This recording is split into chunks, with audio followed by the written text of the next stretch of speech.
Hello, Lisa Defazio here. Thank you for joining me for my new series where you get to meet a lot of my friends who are talented in so many ways. You'll meet collectors and people who share similar passions like myself. Today we're waiting for a fantastic friend of mine who is uber talented. She's a lingerie designer, a social networker like no other, and her name is Lady Bellentina. Now, while we're waiting for her, we're here at the beautiful Day of the Dead, where I might indulge in a little espresso martini, which I hear is one of their specialties. So Tori and I learned very quickly that we shared a love of vintage clothing. In particular, Tori, what do you love? I love lingerie. I've been collecting lingerie for 13 years now.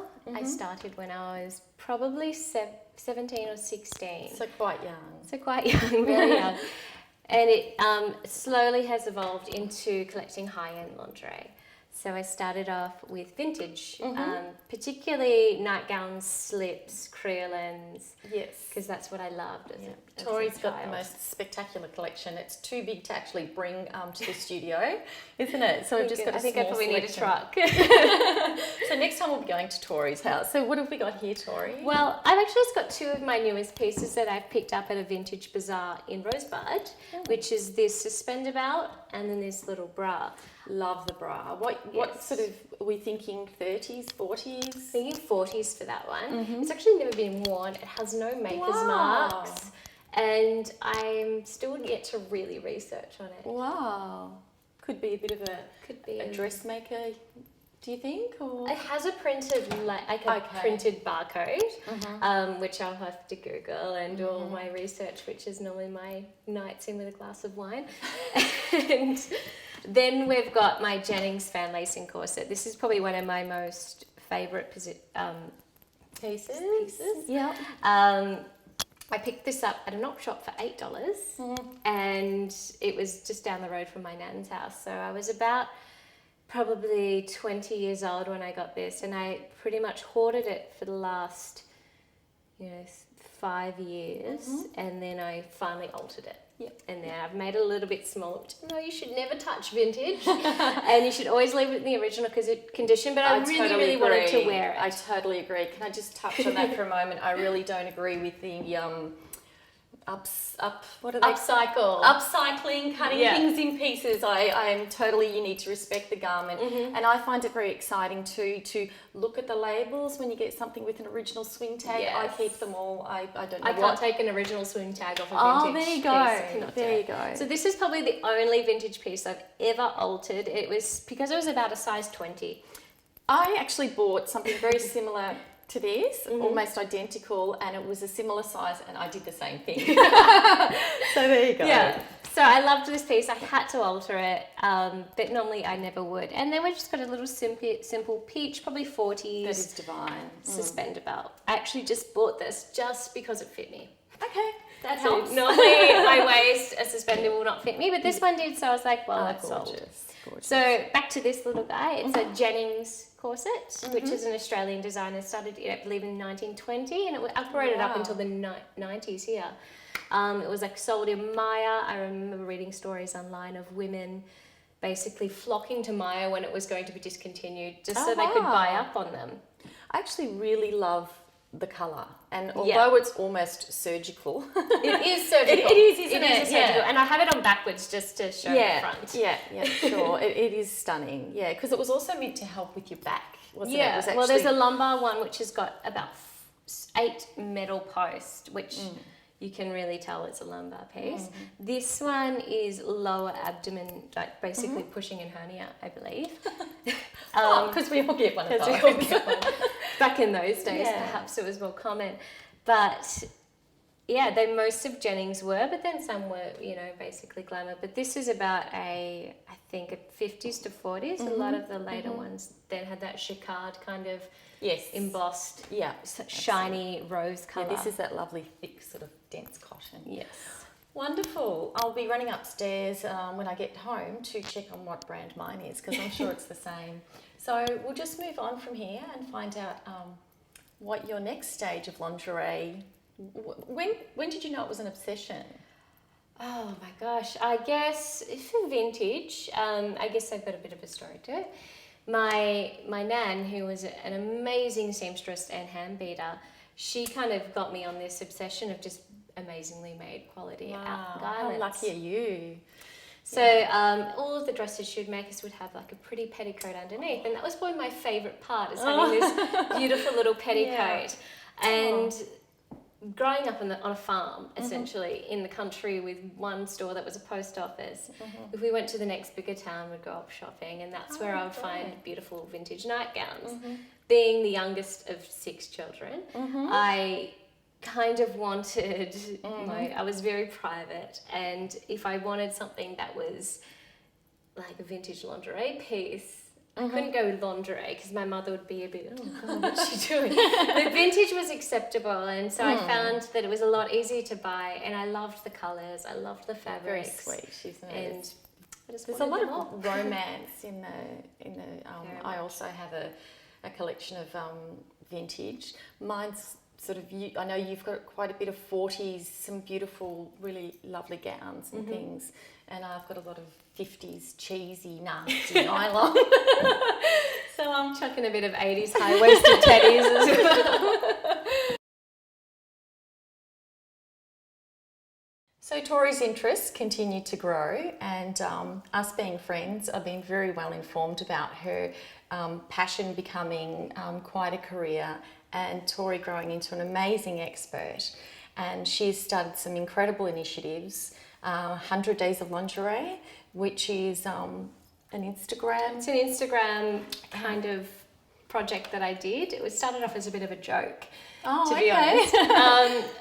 My friend was doing the 100 Happy Days, which a guy I think in Sweden had started. It was about basically taking a photo of something every day that made you happy, and basically looking to achieve that goal. You know, let's do something for myself that will make me happy. So she was like, you should do it. And I was like, but I'll just post about lingerie. That's what makes me happy.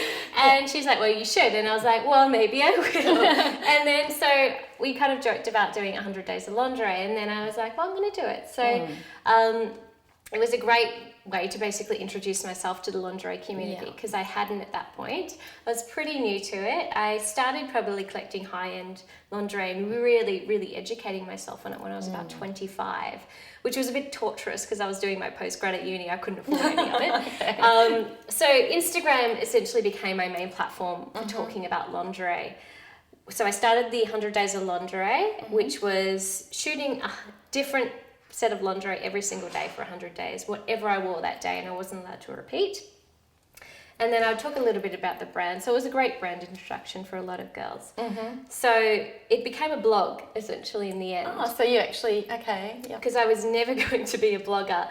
But that's always the way things go, though, isn't it? Yeah, You start off with a completely different intention, and, often cynics end up having to, go back to where they were cynical about, or something you were trying to avoid, and it becomes successful. So But I found bloggers, I would always read their posts, and I think, oh God, in a world like I couldn't do that. But eventually I did, but I found Instagram was a great platform for it, because I don't have a website blog and I don't have any of that, because I find that it's a very organic approach where girls will kind of go, that's a nice picture. They will like you, they'll follow you, and eventually this lingerie obsession builds from that, because they've followed you because of one photo, and they were never actually looking for a lingerie blog. They were never looking for that, but they were just looking for a pretty picture. Yeah, and I'd like to touch on that too. Like, a lot of people think that lingerie, it's something that you do for your man or your partner. And it's so, I've always loved lingerie. From a very young age, and it's always been for myself. No one saw half of it. Exactly. But I felt incredible. It's a way to appreciate yourself. And I find with lingerie blogs, it's the women that are following other women and saying, I love your, generous proportions, or I love the fact that you're wearing this today and you've changed your hair. It's not what you'd think. It's not it's male driven. I find a lot of people kind of go, oh, you get a lot of males following, and I do have a lot of males following, but as long as I stay quiet, I'm happy with that. Yeah. I mean, there's appreciation, and if someone's genuine with their appreciation, that's fine. Exactly. But it's a beautiful forum. It's an amazing community online. It's such a supportive community because I feel it's just so intimate. There's a lot of girls that are passionate about it, and we've all copped a lot of flack for being lingerie addicts and openly being lingerie addicts, because people go, oh, you're doing that for a man, you've dressed up for me, and you're forever having to defend. You're like, this actually makes me really happy, and this makes me feel beautiful. This is my antidepressant. Yeah. This is what gets me through the day. I put on something beautiful. Look, I like my boobs being up. That's part of the reason I like lingerie. But also, what is your Instagram account? How do we find you? At Bellentina, so BELLENTINA, or you can just search Lady Bellentina. Right. And I post daily.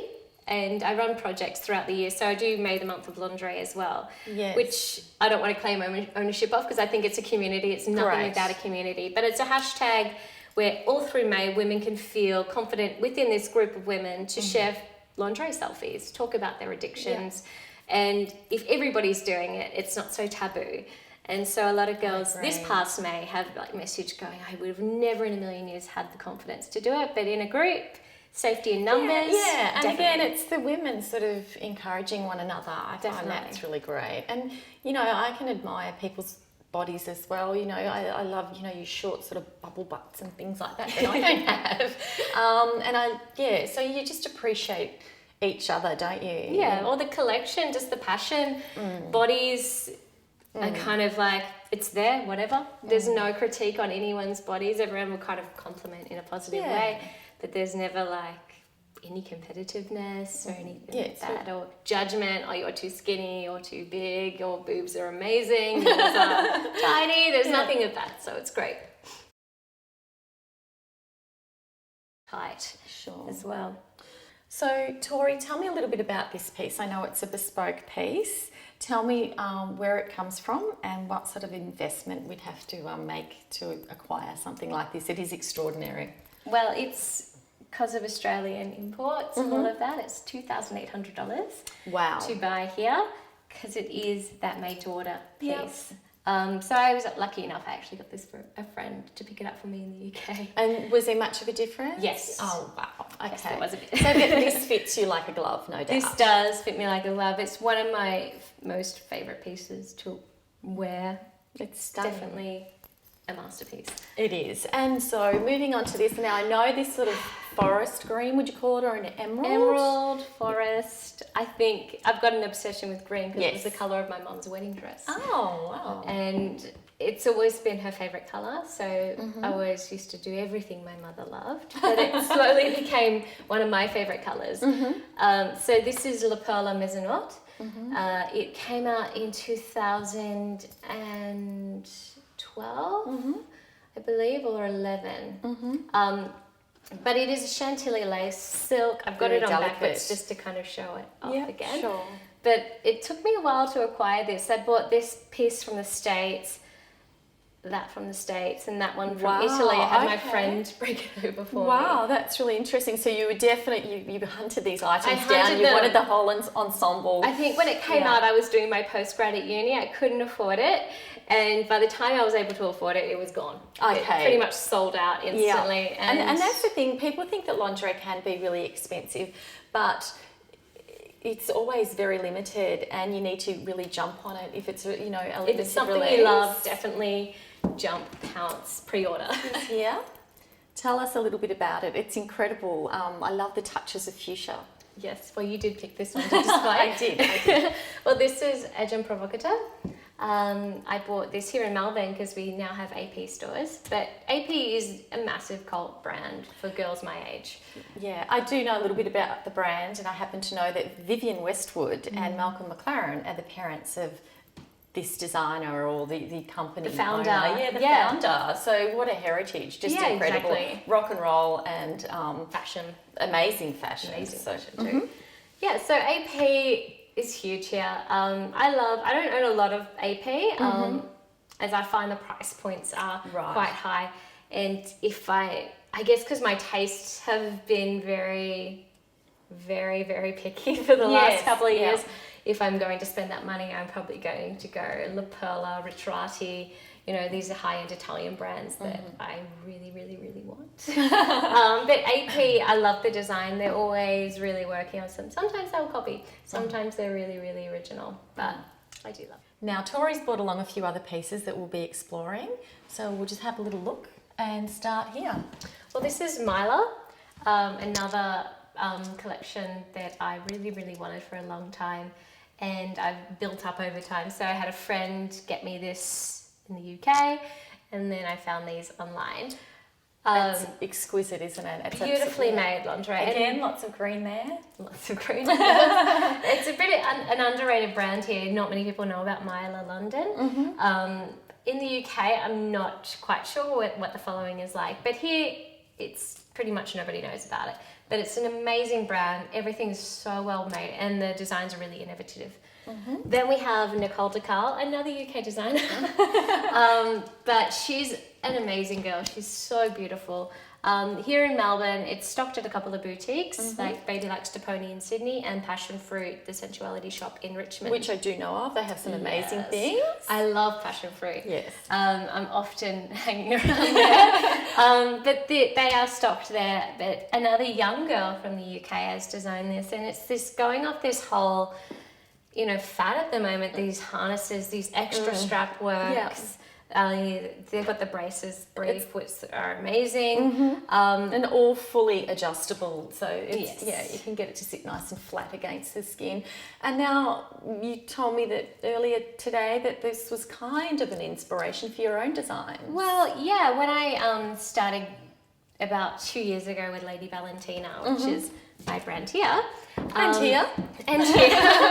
I had, these were on the market at the time, these elastic kind of harnesses. It was a really cool way to do outerwear, lingerie's outerwear, and having these little bits and pieces poke out.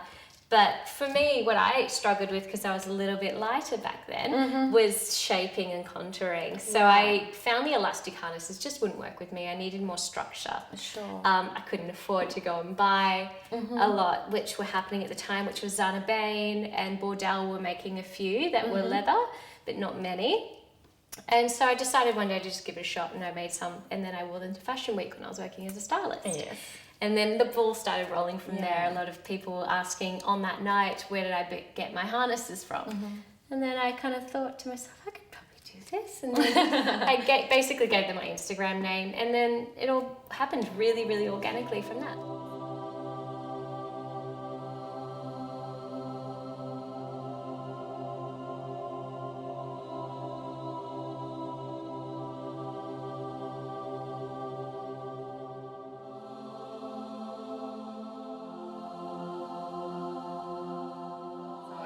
And it's really interesting too, because I actually love the harnesses, and there's a few different ways you can wear them. You can wear them over something really basic like this, and it makes a statement, or you can sort of head down the bondage path. There's lots of different ways you can wear these.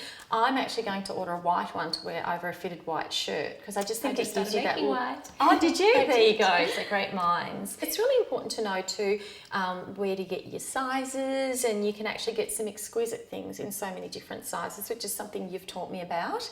And the importance of fitting. You do need to be fitted, and you can have these fully fitted, and they're sort of convertible. They're all convertible.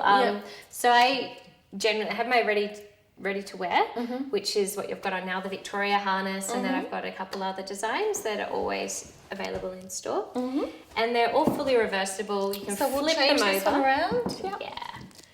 So this one is the ready to wear, but you can also get them really custom made as well. So with my girls who are tiny, I do a lot of custom pieces for those. And then the girls who've got bigger breasts, bigger waists, whatever you know, everyone's different in body shape, and you can't always with leather get the fit 100%, and you want it to be 100%. So this is the more braces look. So this is when a girl is going, I don't think I could do a harness because it's too bondage-esque. Right. This is kind of the look you go for. It's a great introduction, and when you've got the confidence, flip it around. Okay. So it's that little basic masculine I love the look. back. I've seen the back, and it's gorgeous. And then you can order it too with these embellishments. Is that right? Yes, yeah. So this one's in vegan and this one is in leather. So I do a mix because we're in Melbourne and that needs to happen. Of course, yeah. Oh, that's fantastic. So if you're interested in all these things like we are, have a look for Tori online, look for Lady Bellentina, and whether you're following her Instagram account or joining in on one of her many initiatives, the month of May, Lingerie the month of May. May the month of lingerie. May the month of lingerie. So have a look, and if you've got any questions, I'm sure you could contact Tori at any time. Thank you. Thank you. So thank you for joining me today and meeting my lovely friend Tori, otherwise known as Lady Bellentina, and sharing her passion, which is of course lingerie, vintage lingerie, and her own label, creating these beautiful harnesses. I'd like you to subscribe, share, tell all your friends about us, and I look forward to seeing you again when you meet my next person who will be sharing again another passion. Could be food, could be travel, could be anything. So stay tuned. An ABBA thing back to back. No.